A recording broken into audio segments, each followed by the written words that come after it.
Board के अंदर नवी जमात में 5 नंबर कीमती मार्क्स आपके होते हैं।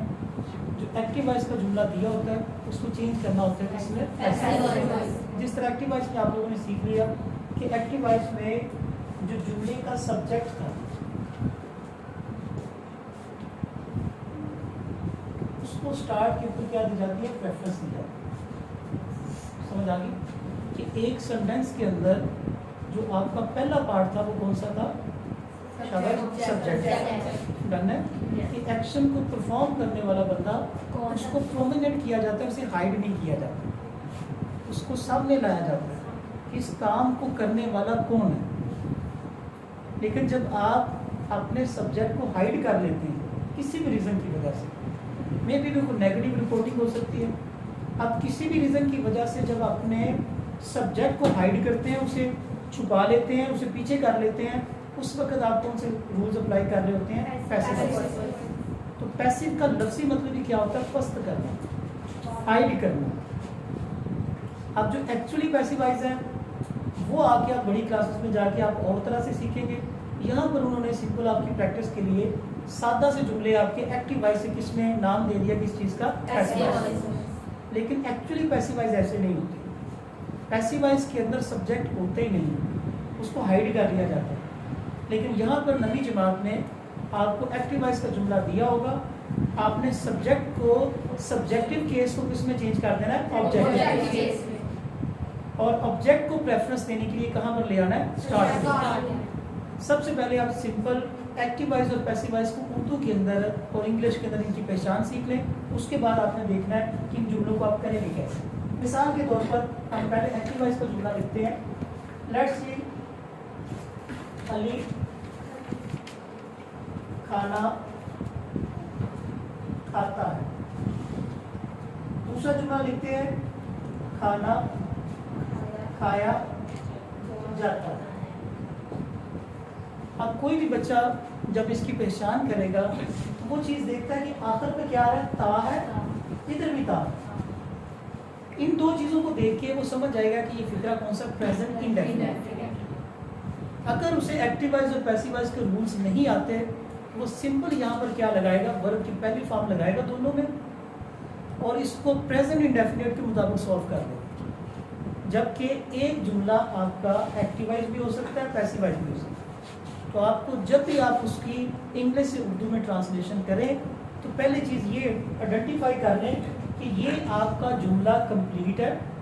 कंप्लीट के बाद इसमें टेंसेस कौन से अप्लाई होंगे, टेंसेस अप्लाई होने के बाद ये देख लें कि आपकी जो प्रेजेंट की, पास्ट की या फ्यूचर की जो भी कैटेगरी है, आया कि वो प्रेजेंट की एक्टिव वॉइस की कैटेगरी है या पैसिव वॉइस की, आया कि वो कंटिन्यूस की एक्टिव वॉइस की है या पैसिव वॉइस की। तो मज़ीद आपको शार्प होना पड़ेगा, मज़ीद थोड़ा सा आपको सोचना पड़ेगा कि ये दो जुमले आपके सामने लिखे हुए हैं, सादा पहचान करेंगे तो ता है, दोनों के ऊपर आखिर में ता है। यहाँ से क्या समझ आ जाएगी, ये फिक्रा कौन सा है, प्रेजेंट इंडेफिनिट का। अगली कैटेगरी आपको क्या समझना पड़ेगी कि प्रेजेंट इंडेफिनिट का आया कि ये जुमला पैसिव वॉइस है या एक्टिव वॉइस है। उसके लिए सिंपल आपको पहचान क्या कैसे करना पड़ेगी। एक्टिव वॉइस की मैंने आपको पहचान बता दी कि अगर आपने देखना है कि फिक्रा एक्टिव वॉइस है तो हमें जाना चाहिए, किस चीज़ की तरफ जाना पड़ेगा, उस चीज़ में आपका क्या है, सब्जेक्ट मौजूद है या नहीं। अली खाना खाता है, अली ने अली खाना खाता है। अब इसमें खाना क्या है, दो तरह खाना यूज हुआ है ना, ये भी खाना है, ये भी खाना है। लेकिन खाने को खाना क्या है, वर्ब। खाने को खाना वर्ब है, एक्शन तो वही है ना, अली खाना खाता है। अब इसमें खाना कौन खाता है, अली। इसका मतलब ये हुआ कि ये जुमला तो आपका एक्टिव है। अगर इसकी आप ट्रांसलेशन करें इंग्लिश में, अली ईट्स,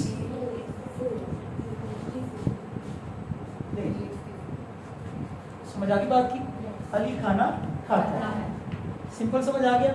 इसमें अली क्या था, आपका सब्जेक्ट। खाना खाया जाता है, खाना कौन खाता है जी, आंसर किसमें मिल रहा है, इस जुमले में गौर से देखिए, अली क्या खाता है, ये क्या था, ये क्या था, ईट्स क्या था, समझ आ गई बात। ये तीनों चीजें हमारी मुकम्मल हो। तरतीब देखिए, शुरू में क्या है? सब्जेक्ट है, सेंटर में क्या वर्ब है, और आखिर पर क्या है? ऑब्जेक्ट। तो तरतीब समझ आ गई। सबसे पहले किसको प्रेफरेंस दी जा रही है? सब्जेक्ट को, फिर वर्ब, फिर ऑब्जेक्ट। लेकिन यहाँ पर देखिए, खाना खाया जाता है, और फूड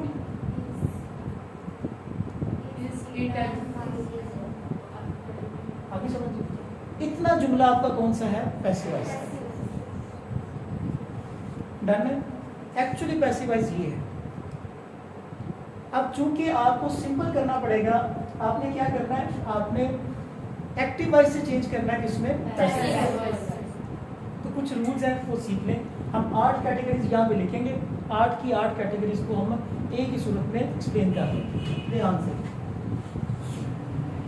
टोटल आपके 12 टेंसेस, जो आपके present perfect continuous, future perfect continuous, past perfect continuous, उसके पैसिव वॉइस नहीं होते। पीछे कितने रह गए? 9 रह गए। पहले वाली 3 कैटेगरीज रह गई, यानी कि प्रेजेंट इंडेफिनिट, शाबाश, पास्ट इंडेफिनिट, प्रेजेंट कंटिन्यू, वो आ गया प्रेजेंट कंटिन्यूस, प्रेजेंट परफेक्ट, इन 3 आपके 9 के 9 के क्या बनते हैं? Passive voice. इसमें से भी आपकी जो फ्यूचर कंटिन्यूस की कैटेगरी है, उसके भी मोस्टली आपके पैसिव वॉइस यूज नहीं होते। तो लिहाजा आपके टोटल पैसिव वॉइस आपको कितने करने पड़ेंगे? 8 करने पड़ेंगे। कितने करने पड़ेंगे जी? 8। समझ आ गई?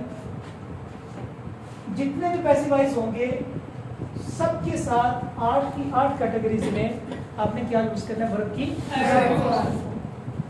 याद रहेगा? कौन सी फॉर्म यूज करनी है? डन है जी। चाहे वो प्रेजेंट हो, चाहे पास्ट हो, चाहे फ्यूचर हो। पहला रूल आपने क्या सीख लिया कि आपने वर्ब की तीसरी फॉर्म यूज करनी। पैसिव वॉइस की पहचान है क्या? वर्ब की तीसरी फॉर्म। उसके बाद बाय का यूज करना है 8 के 8 सेंटेंसेस के साथ। पैसिव वॉइस के तमाम 8 के 8 सेंटेंसेस के साथ आपने किसका यूज करना है? बाय। पैसिव वॉइस के तमाम सेंटेंसेस के साथ आपने हेल्पिंग वर्ब का यूज करना है। किसका यूज करना है? Helping verb. डन है जी। अगर आप थोड़ा सा गौर करें, मां सवाए 3 कैटेगरीज के हेल्पिंग वर्ब बाकी सब में मौजूद है। वो 3 कैटेगरीज कौन सी है? प्रेजेंट इंडेफिनिट, पास्ट इंडेफिनिट और फ्यूचर इंडेफिनिट। इन 3 के आपके पास हेल्पिंग वर्ब मौजूद नहीं होती। प्रेजेंट इंडेफिनिट की अगली कैटेगरी कौन सी है? Future continuous. इसके हेल्पिंग वर्ब आप कहां से लेंगे? Future continuous, sorry present continuous से। ओके, प्रेजेंट कंटिन्यूस की हेल्पिंग वर्ब कौन कौन से है? इस। बात कवर होगी। पास्ट इंडेफिनिट के हेल्पिंग वर्ब कहां से लेंगे? Past continuous. वो कौन सी है? वाज और ले। फ्यूचर इंडेफिनिट के हेल्पिंग वर्ब कहां से लेंगे? Future continuous. वो कौन कौन सी है जी?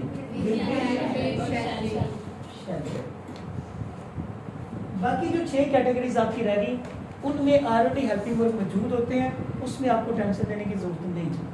डन है जी। अब हम जुमले करेंगे। 8 के 8 जुमले मैं आपके सामने लिखूंगा, उसको हम अभी सॉल्व करते हैं तवज्जो के साथ।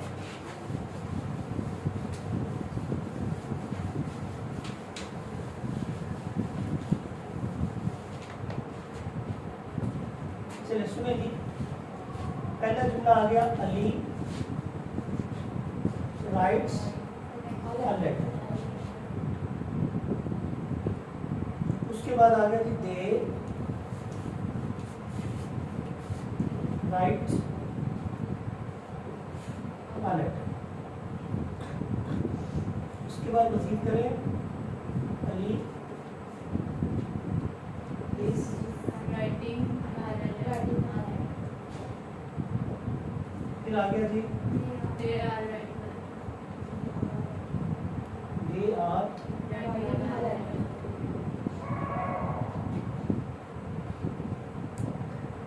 फिर आ गया, Ali has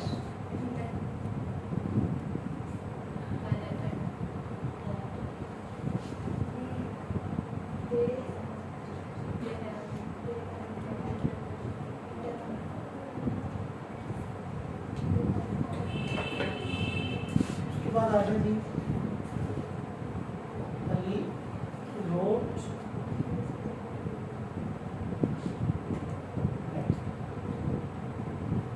Ali was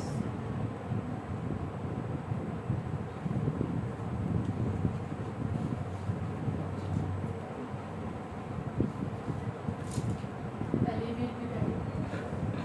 Ali had written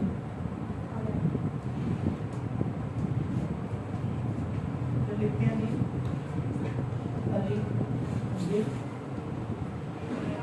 write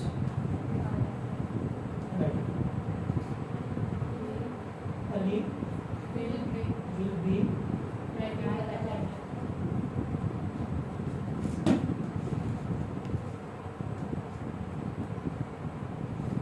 Ali will have written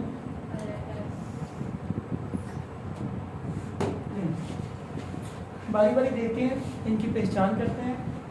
ये जो ऊपर लिखा है अली राइट्स अ लेटर, आखिर पे फर्स्ट फॉर्म के साथ एस जनरेट कर रहा था। सिंपल देख लें कि वर्ब की पहली फॉर्म लगी हुई है, कोई सेकंड नहीं है, कोई थर्ड नहीं है, अली भी लगा हुआ है। इसका मतलब ये हुआ कि एक्टिव वाइज जुमला है किसका, दे राइट अ लेटर। अगर यहाँ रिटन होता, यहाँ रोट होता, फिर तो आपने समझना था कि ये आपकी प्रेजेंट के अलावा कैटेगरी। अब यहाँ पे विल भी नहीं लगा, शैल भी नहीं लगा, सिंपल वर्ब की पहली फॉर्म लगी है, तो ये भी कैटेगरी आपकी कौन सी है, प्रेजेंट इंडेफिनिट। डन है। तो ऊपर वाले ये जो दो जुमले हैं ये किसके हैं जी, प्रेजेंट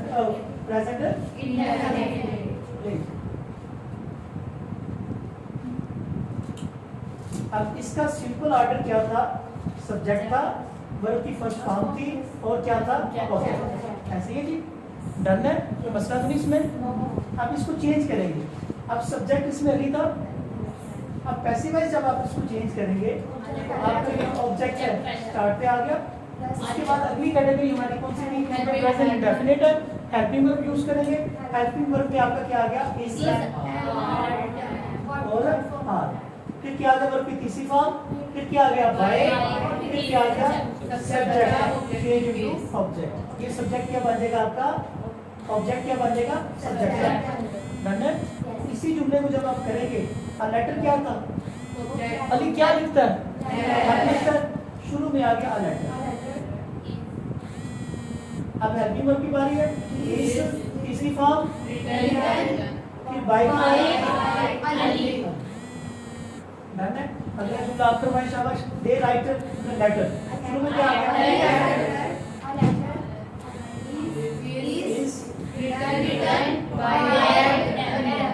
माशाल्लाह शाबाश। दे चेंज हो गया ऑब्जेक्टिव केस में डन है। डन है, समझ आ गई। आपकी प्रेजेंट इनडेफिनिट की कैटेगरी कवर हो गई। उसके बाद बारी है किसकी, प्रेजेंट कंटिन्यूस। गौर करें इसमें हेल्पिंग वर्ब ऑलरेडी मौजूद है। डन है। इसके साथ आप सिर्फ किस चीज का इजाफा करेंगे, इसका बीइंग, इसका इजाफा करेंगे। कंटिन्यूस के तमाम सेंटेंसेस में बीइंग का इजाफा किया जाता है पैसिव वाइज। डन है। अब इसको करेंगे शाबाश, अ लेटर इसका इजाफा करना था,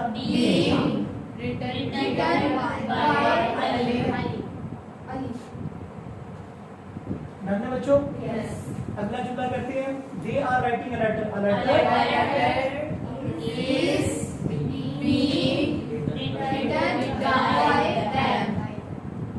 रिटन बाय, ये भी ओके, डन है। उसके बाद आगे आ जाइए, Ali has written a letter, ये कौन सा परफेक्ट, और आपको इसमें कोई मेहनत करने की जरूरत नहीं है, सिर्फ आपने बीइंग का इजाफा करना है। इसमें ऑलरेडी आपको वर्ब की कौन सी फॉर्म दी हुई है, डन है। Has, have, had, will have, shall have, जहां पर आ जाए उसका आपने पैसिव वाइज चेंज करना हो तो आपने उसकी वर्ब की फॉर्म के साथ कोई पंगा नहीं लेना, वो ऑलरेडी तीसरी फॉर्म होती है। आपने सिर्फ किसका इजाफा करना, बीइंग का।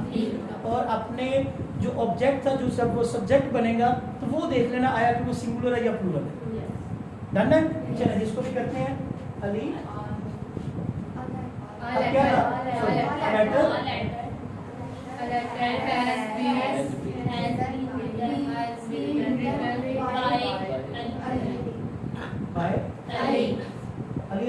बताना they have written a letter, क्या आ गया अ लेटर, शाबाश, हैज, अब मैं ये चीज समझा रहा था, अब हैव लग गया ना, हैव दे के साथ था। अब लेटर आ जाएगा, ये शुरू में आया ना, ये सब्जेक्ट बनना आपका डन है। अब आप लेटर के साथ क्या यूज करेंगे, हैव। ये नहीं कहना कि आपके जुमले में हैव आ रहा था, आपने अपने यहाँ पर जो चीज मौजूद है सब्जेक्ट ऑब्जेक्ट, इसको देखना है यार कि सिंगुलर है या प्लूरल है। A letter has been done है बच्चों।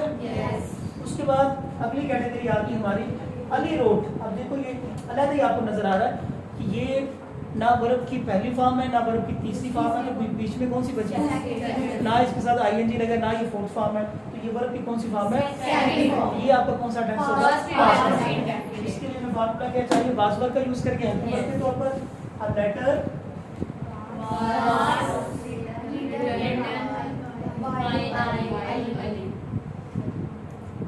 डन है बच्चों।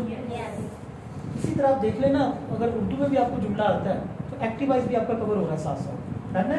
उसके बाद Ali was writing a letter, अब आईएनजी आ गया, ये कौन सी कैटेगरी है, पास्ट कंटिन्यूअस है, क्या करेंगे जी, शाबाश, अ लेटर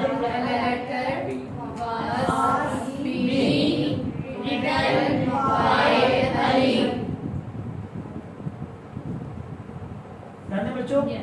हैड वाला आ गया, कौन सा है, पास्ट परफेक्ट। सिंपल आप क्या करेंगे, ऑलरेडी तीसरी फॉर्म लगी हुई है, अ लेटर हैड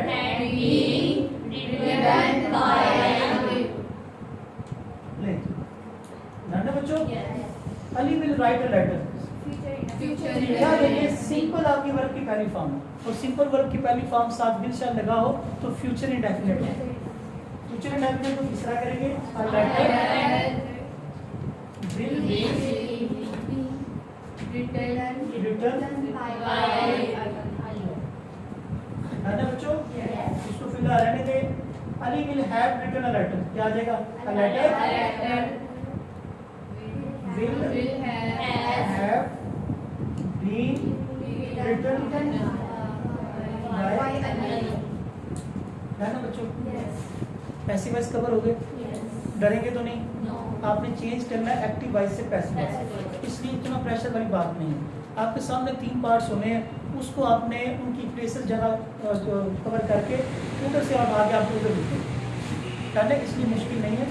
ये 5 आपके बड़े कीमती मार्क्स होते हैं, थोड़ी सी केयर के साथ, थोड़ी सी तवज्जो के साथ आपने सबसे पहले देख लेना कि ये एक्टिव वॉइस की कैटेगरी कौन सी है, प्रेजेंट की है, पास्ट की है, फ्यूचर की है। उसके बाद आगे आपकी 3 कैटेगरीज आती हैं, कौन कौन सी, present indefinite, present continuous, present perfect. आपके लिए मजीद आसानी क्या है कि आपके जो परफेक्ट टेंसेस हैं एक्टिव वॉइस के, उसमें ऑलरेडी वर्ब की कौन सी फॉर्म लगी होती है, पहली फॉर्म लगी होती है। आपको कोई इतना मसला नहीं है कि पहली फॉर्म क्या थी, दूसरी क्या थी, तीसरी उसने पहले दी है, और आपके 5 नंबर के जुमलों में एक जुमला लाजमी परफेक्ट का होता है, डन है।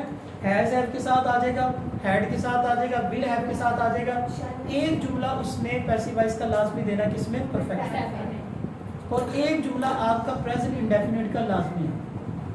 प्रेजेंट इंडेफिनिट की सिंपल पहचान क्या है, अगर आपका सब्जेक्ट सिंगुलर होगा तो वर्ब की पहली फॉर्म के साथ एस या ईएस का इजाफा मिलेगा। अगर आपका सब्जेक्ट सिंगुलर नहीं है, प्लूरल है, दे है, यू है, वी है, वहां पर आपकी वर्ब की सिंपल फॉर्म लगी होगी, फर्स्ट फॉर्म लगी होगी, डन है। वो आपका जुमला 1 नंबर का लाजमी आपको आएगा। उसके बाद 1 नंबर का आपको लाजमी आता है फ्यूचर इंडेफिनिट, डन है। तो फ्यूचर इंडेफिनिट की सादा पहचान उसमें भी वर्ब की पहली फॉर्म होती है, साथ विल और शैल का इस्तेमाल होता है। तो घर से जाने से पहले आप बच्चों के पास 3 जुमले ऐसे मौजूद हैं जो आपको आसानी के साथ प्रेजेंट इंडेफिनिट, फ्यूचर इंडेफिनिट और परफेक्ट के तीनों कैटेगरीज में से आपका कोई एक जुमला आ जाएगा। तो 5 में से आप 3 जुमलों की प्रैक्टिस अच्छे से कर सकते हैं। कौन कौन सी, प्रेजेंट इंडेफिनिट, प्रेजेंट इंडेफिनिट में सिंपल आपने क्या करना है, इस आरएम का हेल्पिंग वर्ब के तौर पर यूज करना है, बाय का यूज ऑलरेडी होगा, और वर्ब की तीसरी फॉर्म आपके जितने पैसिवाइज होंगे सब में इस्तेमाल की जाए, डन है। तो इस तरह से आप अपने एक्टिव वॉइस से चेंज इनटू पैसिवाइज करेंगे। ओके बेटा, कवर है। अब थोड़ा सा मैं आपको पार्ट्स ऑफ स्पीच के बारे में बताऊंगा उसको हम देखते हैं कि पार्ट्स ऑफ स्पीच जो आपको 5 नंबर के कीमती मार्क्स आते हैं ऑब्जेक्टिव के अंदर, उसको आपने किस तरह से सॉल्व करना है, उसको साफ करना है। ये कवर है सबको?